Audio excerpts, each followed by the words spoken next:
오늘은 하나님은 사랑이시다 하는 제목의 말씀을 나누겠습니다. 내가 누구를 사랑하는 것은 선택입니다. 내가 누구를 사랑하든 말든 그것은 내 마음이지요. 우리의 사랑에 대해서 누가 이래라 저래라 뭐라 할 자격이 없습니다.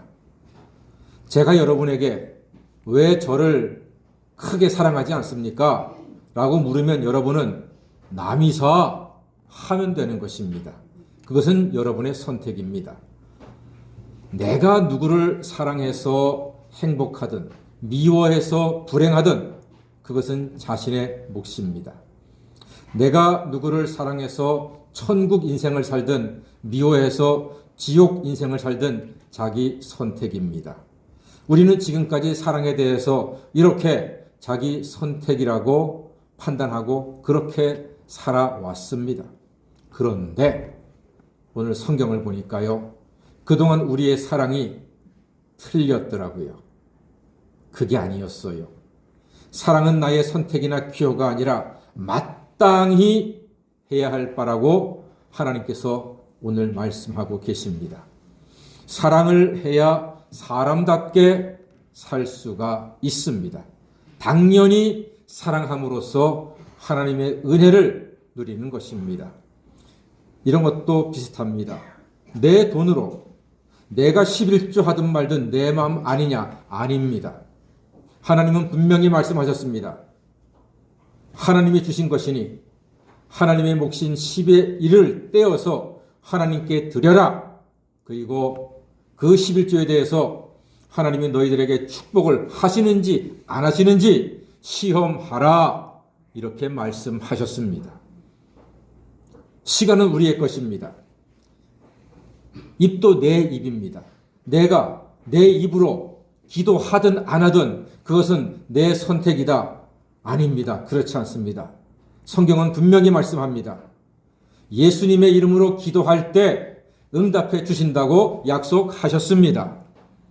이처럼 하나님께서는 사랑도 하든 말든 내 마음이 아니라 하나님께서는 사랑하라 말씀하셨습니다. 자, 그럼 왜 하나님은 우리에게 사랑을 명령하셨을까요? 이유는 한 가지입니다. 다 같이 하나님은 사랑이시다. 예, 하나님은 사랑이시기 때문에 우리에게 사랑하라고 명령하셨습니다. 그래서 사랑을 하면 하나님을 알 수 있고 사랑을 하지 않으면 하나님을 알 수 없습니다. 내가 사랑을 잘 못하기 때문에 하나님을 알지 못하는 거예요. 근데 신기하게요, 사랑을 하고 하나님을 알게 되면 내가 작은 것에서도 하나님의 사랑을 느끼게 되고 하나님을 알게 된다는 사실입니다. 여러분, 놀라운 소식이 있습니다. 하나님께서 저와 여러분을 사랑하시는 줄 믿습니다. 온 우주를 창조하시고 죄악 가운데서 우리를 구원하시는 하나님께서 우리를 사랑하시는데, 여러분, 우리가 사랑받을 자격이 있어서 하나님께서 우리를 사랑하는 것이 아니고요. 하나님이 사랑하시기 때문에, 하나님이 사랑이시기 때문에 우리가 사랑을 받고 있습니다. 하나님이 얼마나 우리를 사랑하시는지 아세요? 요한복음 3장 16절만큼 우리를 사랑하십니다. 다 같이 시작. 하나님이 세상을 이처럼 사랑하사 독생자를 주셨으니 이는 저를 믿는 자마다 멸망치 않고 영생을 얻게 하려 하심이라. 아멘. 뭐 하는 자마다? 믿는 자마다 독생자 예수로 말미암아 주시는 그 죄사함과 구원의 은총을 풍성히 넉넉히 영원토록 베풀어 주신다는 뜻입니다. 하나님께서 독생자를 보내사 십자가에 죽게 하신 이유는 우리를 사랑하사 우리 죄를 용서하시고 구원하시려고 십자가에 독생자를 죽게 하셨습니다. 하나님의 사랑으로 예수님께서 십자가에 화목 제물이 되셨습니다. 예수님이 십자가에 죽으셨기 때문에 내가 죽어야 할 죄짐을 대신 지시고 내가 죽어야 할 죽음을 대신 죽으셨기 때문에 예수는 죽고 나는 살아나서 영생을 얻게 된 것입니다. 심청이 이야기, 우리 그 이야기 어릴 때부터 많이 듣고 감동받았습니다. 심청이는 아버지 신봉사의 눈을 뜨게 하기 위해서 공양미 몇 석? 300석에 인당수의 물을 몸을 던졌습니다. 아버지 눈을 뜨게 하기 위해서. 용왕님이 심청이를 용궁으로 불렀어요. 그런데 가보니까 돌아가신 엄마도 만났네. 얼마나 기뻤겠습니까? 용왕님이 심청 이야기를 다 듣고 너무나 기특하구나, 너무나 귀하구나. 심청이를 다시 살려서 세상으로 보냈는데 연꽃 배에 태워가지고 살려보냈단 말입니다. 그런데 그 연꽃을 임금님이 발견을 하고 자기 부인으로 삼았습니다. 왕비가 되었습니다. 왕비가 된 심청이는 아버지가 보고 싶어서 전국에 있는 봉사들을 다 불러 모았습니다. 그 중에는 자기 아버지도 있는 거예요. 얼마나 반가웠겠습니까? 얼마나 그리웠겠습니까? 내 아버지를 눈으로 봤습니다. 아버지, 제가 심청입니다 하니까 세상에 신봉사는 꿈에도 보고 싶었던 내 딸의 목소리를 듣고 너무나 보고 싶어서 눈을 번쩍 뜨고 두 부녀가 서로 껴안고 행복한 삶을 살게 되었다. 이게 심청전 아닙니까? 자, 그런데 여러분, 제가 왜 심청전 이야기를 했을까요? 심청전과 예수전의 이야기가 비슷합니다. 너무나 닮았습니다. 신기하지 않습니까? 아니, 어떻게 예수님 이야기와 심청이 이야기가 그렇게 닮았을까요? 아버지를 살리기 위해서 자기의 몸을 버린 심청이, 우리를 살리기 위해서 당신의 몸을 버리신 예수님. 이게 무슨 뜻인지 아세요? 하나님께서는 당신의 사랑 이야기를, 그 완벽한 사랑 이야기를 예수님의 십자가를 통해서 이 세상에 보여주셨고, 그 사랑의 이야기가 이곳저곳의 세상에 사랑의 씨앗이 퍼져서 우리 한국에서는 심청이 이야기로 그렇게 만들어진 겁니다. 하나님의 사랑의 씨앗이 이곳저곳에 퍼져서 우리는 그 이야기를 통해서 깊은 사랑을 깨닫는 것이고, 심청이 이야기를 안 우리들은 예수님의 십자가 이야기를 통해서 더 깊은 사랑도 얻게 되는 것입니다. 여러분, 예수님이 십자가에 달려 죽으셨으나 하나님은 예수님을 사흘 만에 부활시켜 믿는 자들에게 영생을 주셨습니다.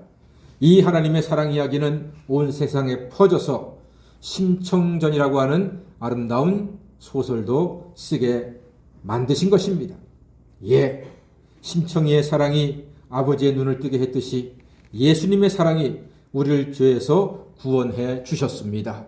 예수님께서 십자가의 죽으심으로 화목 제물이 되셔서 죄인과 하나님이 화목하게 되었고, 우리는 죄사함 받아 영생을 얻은 하나님의 자녀가 되었으니 예수님의 십자가를 바라볼 때마다 그 은혜 감사하며 십자가 앞에 무릎 꿇고 모든 것을 맡기고 의지하고 예배하는 하나님의 자녀가 다 되시기를 주의 이름으로 간절히 소망합니다.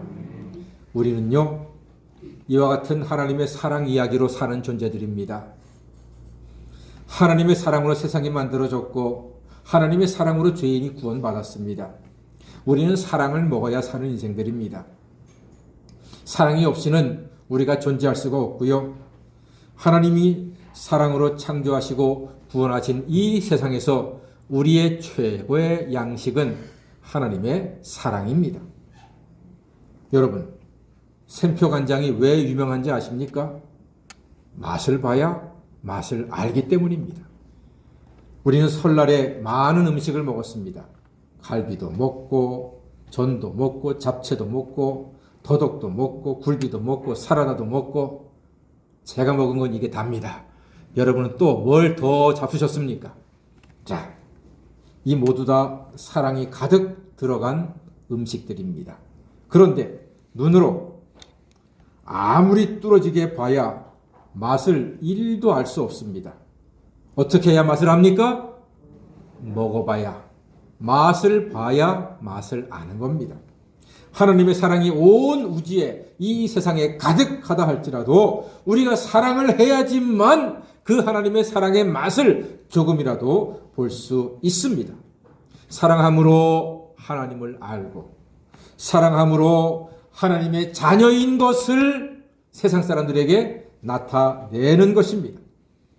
사랑이 없으면요, 문제가 많습니다. 세상의 문제는 사랑이 부족해서 생기는 겁니다. 여러분 혹시 요즘에 마음에 안 드는 사람이 있습니까? 왜 그렇죠? 왜 마음에 안 드는 사람이 많습니까? 내 마음 속에 사랑이 부족하거나 사랑이 없으면요, 마음에 안 드는 사람이 많은 거예요. 정치인도 마음에 안 들고, 회사 사장님도 마음에 안 들고, 동료들도 마음에 안 들고, 운전 함부로 하는 사람 마음에 안 들고, 버스와 지하철에서 시끄럽게 떠드는 사람 마음에 안 들고, 자식 자랑 대책 없이 아무 데서나 막 하는 사람도 마음에 안 들고, 마음에 안 드는 사람들이 많아요. 그런데 마음에 안 드는 사람들이 많을수록 내 마음이 괴로워집니다. 사랑이 없기 때문입니다. 그래서 사랑의 중요한 표현은 용서입니다. 용서. 용서는 참 중요한 일입니다. 예수님께서도 말씀하셨습니다. 70번씩 7번 용서하라고 했습니다. 70번씩 7번이라도. 이 말은요, 계속 용서하라. 쉬지 말고 용서하라. 범사에 용서하라. 다 용서하라는 예수님의 말씀이에요. 그게 사랑이기 때문에 그렇습니다. 우리는 계속 사랑해야 합니다. 정죄하면 안 됩니다. 사랑하는 동안 우리는 하나님의 자녀로 살 수 있고, 사랑하는 동안 행복을 누릴 수가 있습니다. 여러분, 사랑하면요, 용서가 됩니다. 그리고 용서가 있는 곳이 바로 천국입니다. 요즘 용서가 참 힘들어요. 야구 얘기 하나 하겠습니다. 지금 대한민국 야구 선수 가운데 가장 잘 던지는 투수는 프로야구 키움 히어로즈에 있는 안우진이라고 하는 선수입니다. 21살인가 2살인가 그럴 거예요. 이 친구가 대한민국 최고의 투수입니다. 지금 현재. 아마 최동원, 손동열, 박찬호 그리고 유현진을 잇는 그러한 최고 투수가 될 것이 분명합니다. 저도 야구에 몇 번 봤는데 정말 잘 던집니다. 빠르기는 박찬호보다도 빠르고요. 와, 정말로 잘 던져요. 그런데 3월 달에 있을 세계 야구 월드컵에서 국가대표가 안 됐습니다. 아니, 못 됐습니다. 말도 안 되는 일이에요. 축구로 말하면 손흥민이 국가대표에 뽑히지 않은 거예요. 이유가 뭔지 아세요? 이유가 기가 막혀요. 몇 년 전 고등학교 시절에 학교 폭력의 가해자라고 해서 안 된 거예요. 가해자 나쁘잖아요. 그런데 안우진 선수가 그게 드러났을 때요, 팬들 앞에 다 사죄했어요. 당사자에게도 찾아가서 다 엎드려져라고 사죄했어요. 그리고 야구협회로부터 벌도 받았어요. 아마 벌금도 내고 한참 동안 경기도 출전 못하고 그런 벌도 아주 단단히 받았어요. 그러면 용서해 줘야 되잖아요. 깊이 사죄했고 벌도 받았잖아요. 그러면 용서해 줘야지. 그걸 용서 못 해가지고 안우진 나쁜 놈이다. 그런 놈 안 된다. 학교폭력 안 된다. 학교폭력 당연히 안 되죠. 그러나 정말로 안 되는 것은 사죄하지도 않고 용서하지도 않고 벌도 안 받는 사람이 문제지. 회개하고 벌 받았으면 용서해야지요. 제가 단순히 최고 선수가 야구를 못하게 돼서 속상해서가 아니라 우리나라가 너무나 가슴 아파서 그래요. 언제부턴가 우리나라에 이렇게 용서하지 못하고 미워하고 막 저주하고 이런 모습들이 너무나 많은 거예요. 마음에 안 드는 연예인이 있으면은 온갖 악플을 달고 그걸 견디지 못해가지고서 소중한 우리의 연예인들, 그 소중한 친구들이 수십 명이 세상을 떠나지 않았습니까? 견디지 못해가지고. 왜 이렇게 살아야 합니까? 예수 믿는 사람은 달라야 되잖아요. 우리는 세상의 빛이라고 했습니다. 사랑하는 여러분, 우리는 용서하십시다. 우리는 용납하는 사람이 되기를 바랍니다. 회개했으면, 그리고 합당한 벌을 받았으면 용서해야죠. 우리는 1만 달란트 그 빚을 예수님께서 십자가에서 다 용서해 주셨잖아요. 그러면은 사소한 걸로 나를 힘들게 하고 아파했던 사람들은 그저 예수님 사랑을 내가 받았으니 넉넉한 마음으로 사랑으로 용서하셔서 세상에 빛과 소금의 삶을 살아가시는 하나님의 자녀가 다 되시기를 간절히 소망합니다. 예수님이 분명히 말씀하셨어요. 70번씩 7번이라도 용서해라. 그게 십자가의 정신이고 그게 예수님의 마음인 것입니다. 그게 사랑입니다. 예수님께서도 친히 그렇게 행하셨습니다. 예수님의 애제자, 1등 제자 누굽니까? 사도 베드로 아닙니까? 베드로가 예수님의 은혜를 많이 받고 사랑도 많이 받았습니다. 예수님이 늘 함께 했습니다. 1등 제자 대접을 단단히 했습니다. 예수님이. 그런데 다 굴기 전에 예수님을 3번이나 부인했는데 마지막에는 저주까지 했다니까요. 예수님을 저주까지 하면서 나 그런 인간 모른다. 그런 XX 모른다. 저주까지 하면서 예수님을 부인했던 사람이 베드로 아닙니까? 그렇게 잘못했던 베드로 갈릴리에 돌아가서 낙심해서 푹 빠져 있을 때 예수님이 찾아가셔서 뭐라고 했습니까? 야 이놈아, 한심한 놈아, 네가 나를 그렇게 배신하냐? 이 한심한 놈, 더러운 그렇게 하지 않으셨잖아요. 예수님은요 아무것도 묻지 않으시고 아침밥을 지어서 베드로한테 대접을 했어요. 그리고 눈물 뚝뚝 흘리면서 예수님의 주신 밥을 먹은 베드로에게 예수님 뭐라고 했습니까? 네가 나를 사랑하느냐? 베드로가 눈물을 흘리면서 밥을 먹으며 대답합니다. 내가 주님 사랑하시는 줄 주님 아십니다. 네가 나를 사랑하느냐? 내가 주님 사랑하는 줄 아시지 않습니까? 네가 나를 사랑하느냐? 내가 사랑하는지 알지 않습니까? 사랑합니다. 예수님. 내 양을 치라. 예수님도 용서하셨잖아요. 자기를 저주까지 하면서 부인했던 그 제자 베드로를 예수님이 다 용서하셨습니다. 사랑하는 성도 여러분, 하나님께서는 당신의 독생자 예수를 이 땅에 보내셔서 화목제물로 삼으셔서 우리에 있는 모든 죄, 수치, 부끄러움을 예수님의 보혈로 다 씻어주시고 예수를 믿고 예배하는 우리들에게 구원의 은총, 영생의 축복을 허락하신 줄 믿습니다. 그러므로 그 사랑받은 우리가 누군들 용서 못하겠습니까? 얼마든지 용서할 수가 있는 것입니다. 사랑은 패배자도 꼴찌도 품어주고 그 가능성을 인정하는 것입니다. 여러분 초등학교 다닐 때 성적표는 어땠습니까? 초등학교 성적표에는 수, 우, 미, 양, 가 이렇게 기록되어 있었습니다. 여러분은 수가 많았나요? 우가 많았나요? 미가 많았나요? 양이 많았나요? 가가 많았나요? 제 성적표에는 솔직히 말씀드리면 아름다운 성적표였습니다. 아름다울 미자로 가득한 성적표였습니다. 아주 가끔 우가 있었고 심심찮게 양도 있었고 또 가끔 가도 있었습니다. 근데 여러분 이거 아세요? 이 수미양가라는 점수는요, 저는 참 좋은 점수 체계라고 생각합니다. 수는 빼어날 숫자잖아요. 우는 넉넉한 점수란 뜻이에요. 미는 아름다운 점수란 뜻이고요. 양은 좋은 점수라는 뜻이고요. 가는 가능성이 있는 점수다 하는 뜻입니다. 할렐루야. 예수님께서는 우리를 가능성 있게 보세요. 세상에서는 수와 우만을 좋아하고 수우가 왔을 때 부모가 아이들을 칭찬하잖아요. 그러나 저는 초등학교 때부터 세상이 너무나 아름다웠습니다. 성적표도 아름다웠고 세상도 아름다웠습니다. 저는 미를 배웠기 때문에 아름다웠고, 그리고 가를 맞아도 낙심하지 않았습니다. 왜요?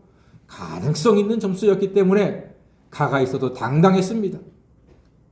예수 안에서는 수와 우뿐만이 아니라 미, 양, 심지어 가까지도 가능성 있는 아름다운 점수이기에 예수 안에서는 모두 다 가능성이 있고 아름다운 점수요, 좋은 점수인 줄로 믿습니다.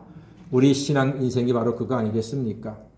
여러분, 인생 점수가 얼마이십니까? 수, 미양가.